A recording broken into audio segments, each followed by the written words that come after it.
Hey there, everybody. Welcome back to Mega Man 2 for the Game Boy. We've beaten the first 4 Robot Masters, so we're here at Wily's Fortress. There's very little story given. There's some story, but as usual, it's only in the manual. Just that Wily's stolen a time machine, and Mega Man's off to stop him. But right off the bat, we find ourselves in a teleporter room, which, like in the first game, takes us to a second set of Robot Masters. These ones from Mega Man 3. Only difference is they actually take you to a new level rather than just the boss fights as in the first game. As you can probably tell, this is Needleman's stage for Mega Man 3. Like I said before, they make a few changes, but nothing too noticeably different.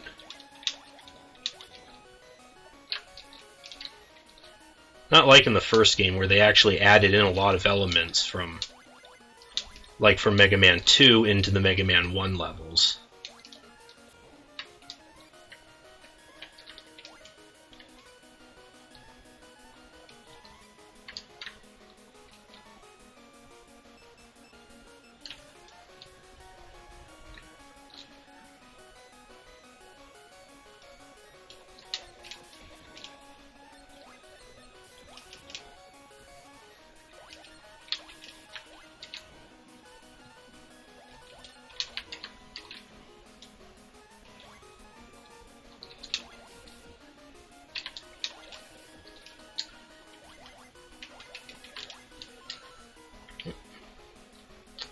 Nice little payout there.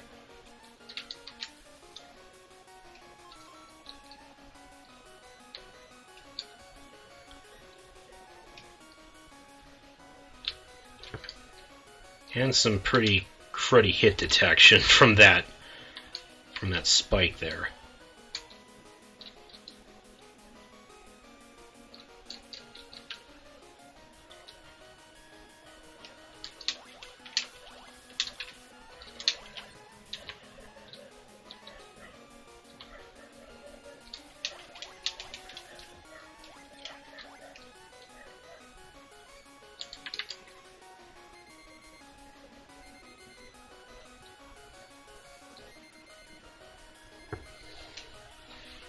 Okay, so here we are at Needleman.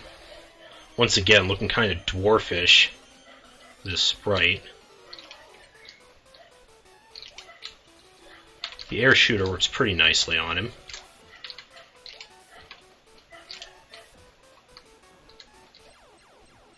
Alright. He was probably the toughest Robot Master fight in this game.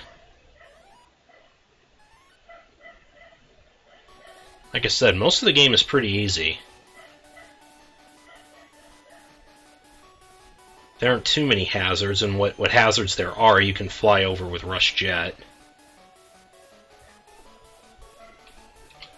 Enemies don't deal too much damage either. It's hard to actually die in this game from actually losing all your health. So now we're in Magnet Man's level.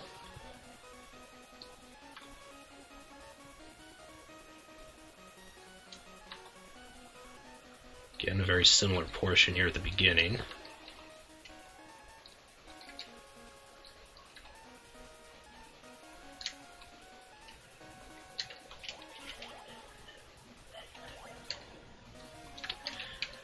Very unnecessary Yoku block there, since you can just jump up to that platform.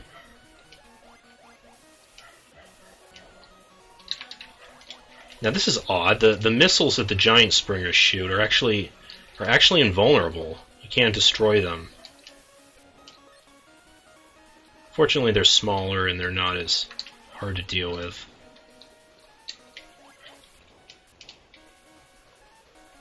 This little eyeball guy's got quite a redesign. It's hard to even tell what they are now.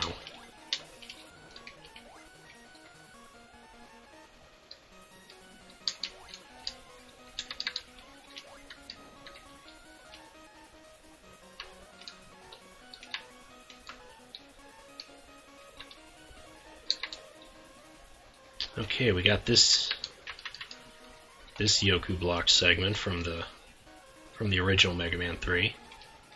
Like I said, Rush Jet works just like he did in that game, though, so very easy to just fly over pretty much anything you don't want to deal with. Now, I don't know how to avoid that Met's shots, but fortunately getting hit in this game doesn't knock you off the ladder. So, for some reason you can keep climbing while you're in that hurt animation. A little glitchy, but at least it works here.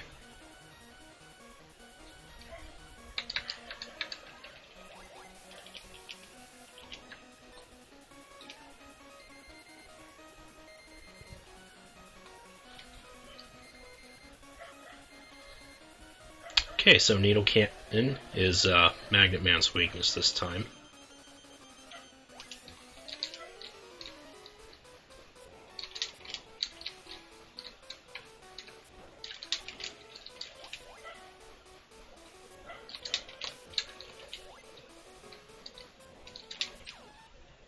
Alright.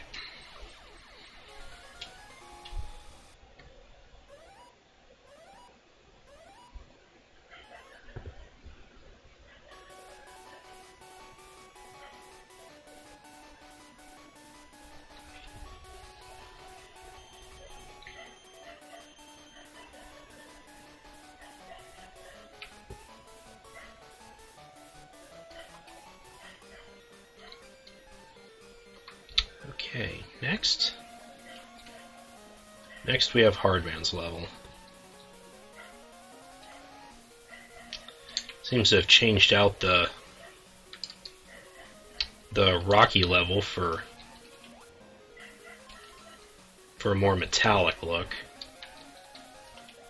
Otherwise, it's mostly the same level. Now, here's a neat little trick. The leaf shield doesn't use up any energy unless you actually throw it. And the game lets you go to your menu while you have the weapons out, so when you're done with the leaf shield, you can just put it away and it doesn't use any energy.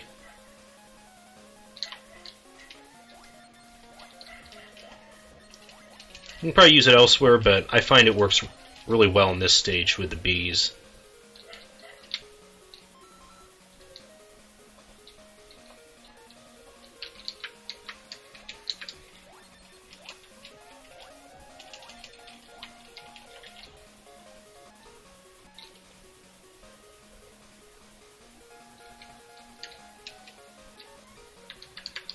We got the monkeys.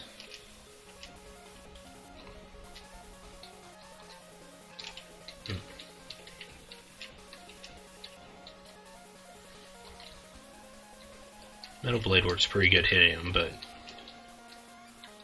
doesn't deal much damage to him. Another neat little trick.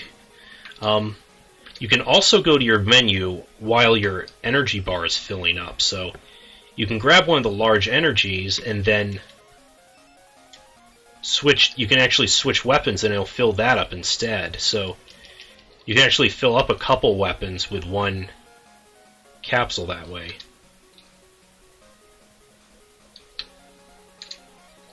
Again, I don't know if that was intentional, probably not, but still I think a neat little glitch you can take advantage of.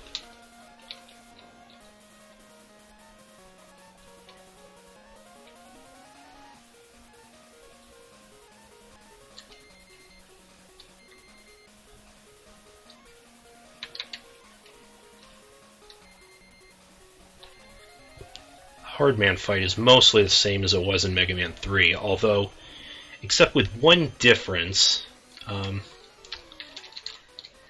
your magnet missiles are going to want to track his hard knuckles instead of Hardman himself, so you don't want to shoot unless there's nothing else in the way.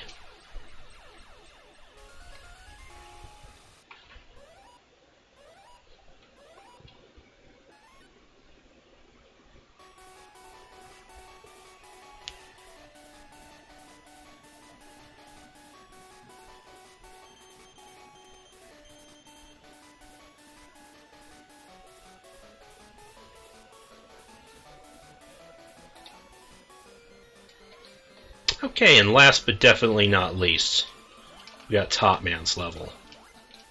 Yes, normally I go for Top Man first, but in this game, I tend to... He just ends up being last on the weakness order, because Needle Man is weak to one of the weapons that we already have. So it's easy to go after him first, of the second group. Another Yoku block segment.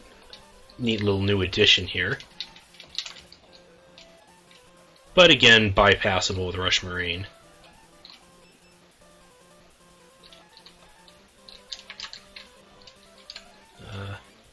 Yeah.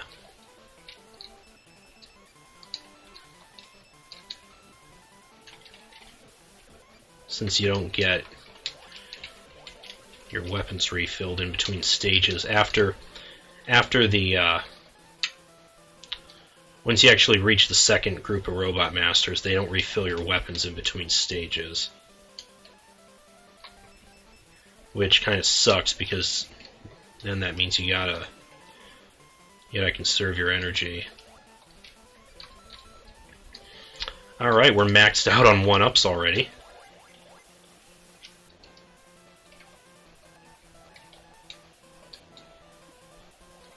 Now look at this. They put a thing here. You can just bypass the second Toma completely.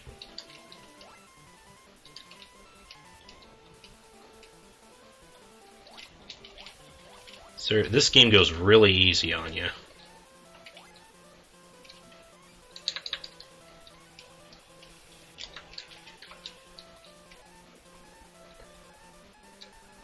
Okay, here's the part with the top platforms. They put the first one a little far out, which that can be a bit of a hard jump, but we got Rush Jet, so that's not an issue anymore.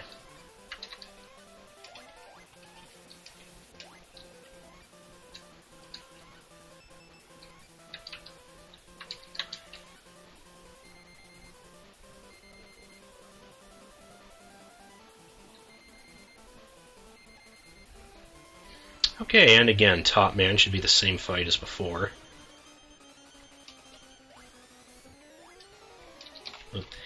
But again, with the problem of their weapons able to deflect yours.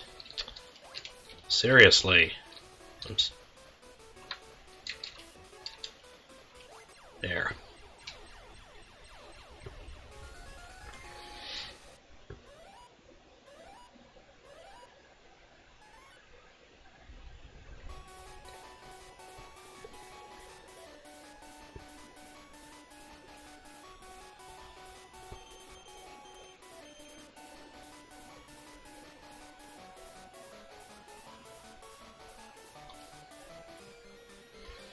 Okay, and just like in the first game, we have ourselves a 9th boss, Quint.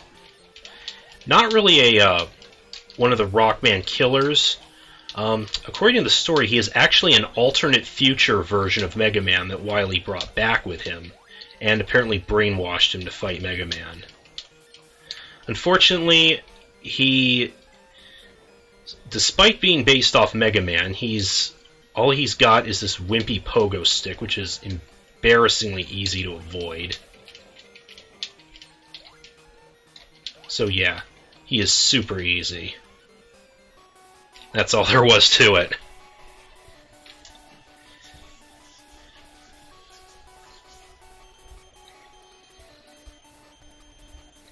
His weapon, the SACU Guard, though, is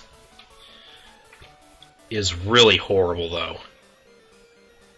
I mean, people have given the Top Spin a hard time. Top Spin is God next to the SACU Guard. I'll show it to you in a minute. Once again, we go to another space station of Wylies.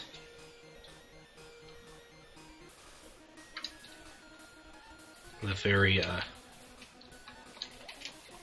very weird little clock theme going on.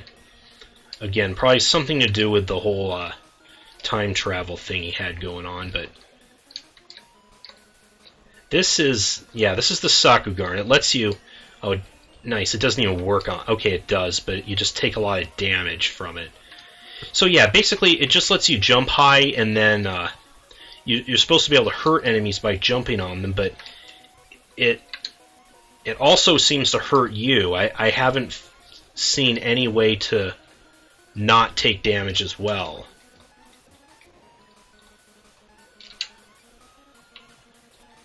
Which makes it kind of useless.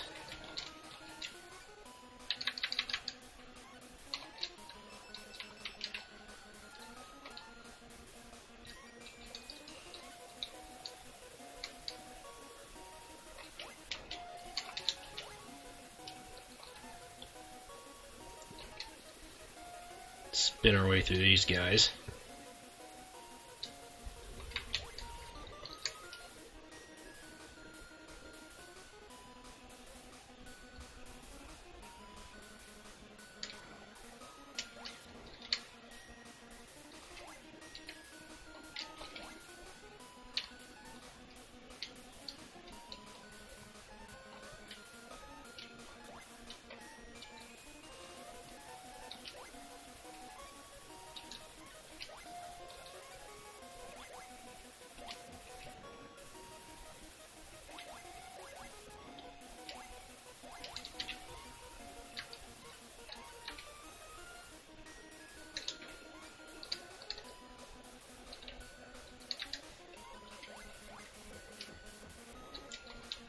As before, this final Wylie level is just one single level, but it's pretty easy. I mean, yeah, it throws stuff at you that we've encountered in previous levels, but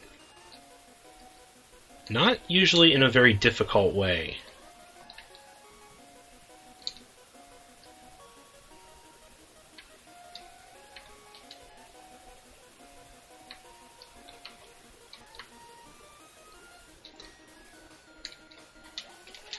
I said before I felt that Mega Man 3 had the easiest Wily Fortress in the NES games, but this is probably the easiest original series Mega Man game overall.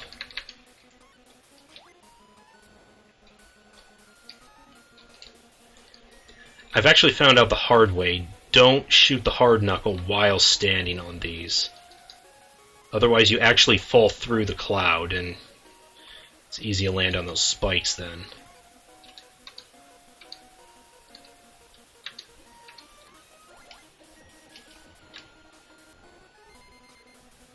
And here we are at the end of the stage already.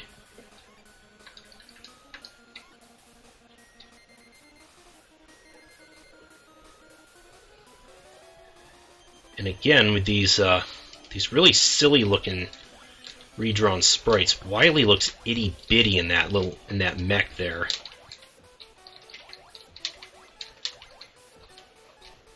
He's supposed to be weak to the SACU Guard, as is usually the case, but since it deals a ton of damage to you as well, it's usually not worth using that piece of crap at all. He has 3 different phases, none of which are terribly difficult, but because you gotta fight all 3 in a row, this is usually the only point in the game where I might need an energy tank.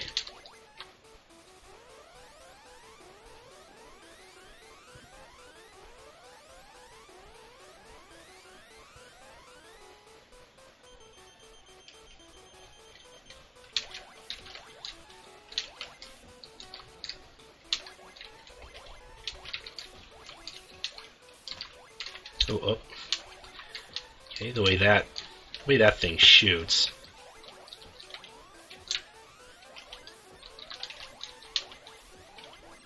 All right.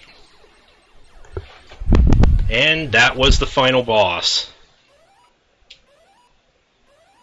Like I said, kind of pathetic.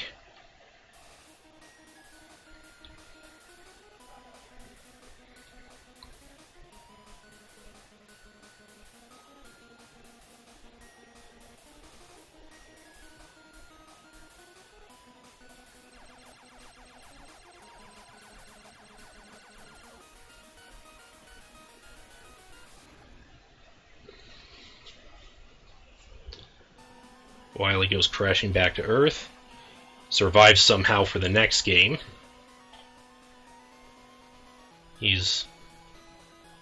Wyle's kind of a bit more of a badass than we might give him credit. Anyways, that was Mega Man 2 for the Game Boy.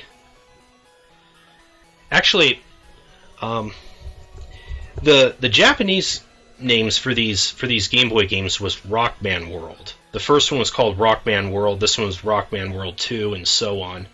The first game in North America was called Dr. Wily's Revenge, but then this one was just called Mega Man 2. So, be nice if they had stuck with like Mega Man World for this, just to differentiate them. Some people put Roman numerals they use Roman numerals for the Game Boy games, but Arabic numerals for the NES games to differentiate them. I don't know why that style just never worked for me that much. I usually just specify GB for Game Boy at the end.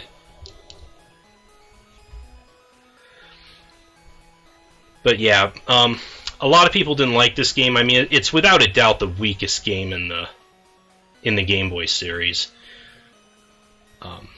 Recently, I saw a thing in Nintendo Force, the spiritual successor to Nintendo Power, doing a bit of a retrospective on these games when they came out on the 3DS Virtual Console, and their review of it was very negative. They only gave it a 3 out of 10. I don't know if I'd be that harsh on this game. I still think it's an enjoyable game, but obviously not on the same level as the other 4. But again, an enjoyable one to get out and play every now and then.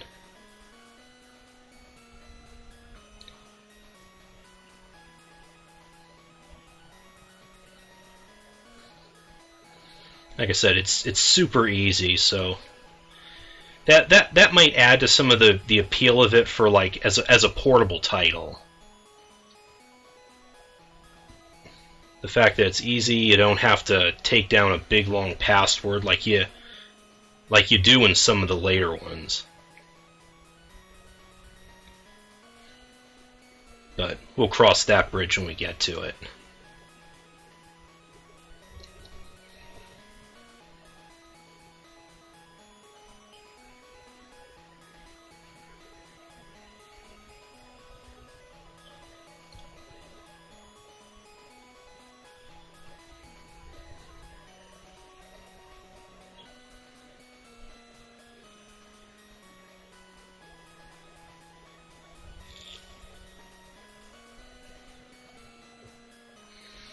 Otherwise, we still just have the slideshow going on here.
This part goes on for quite a bit longer than it needs to. Ah, there we go.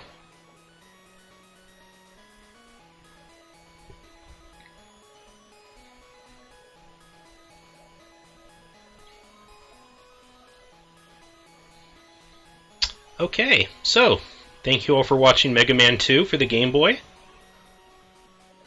I'll see you guys next time when we start up Mega Man 3. Later, everyone. I'm playing a game.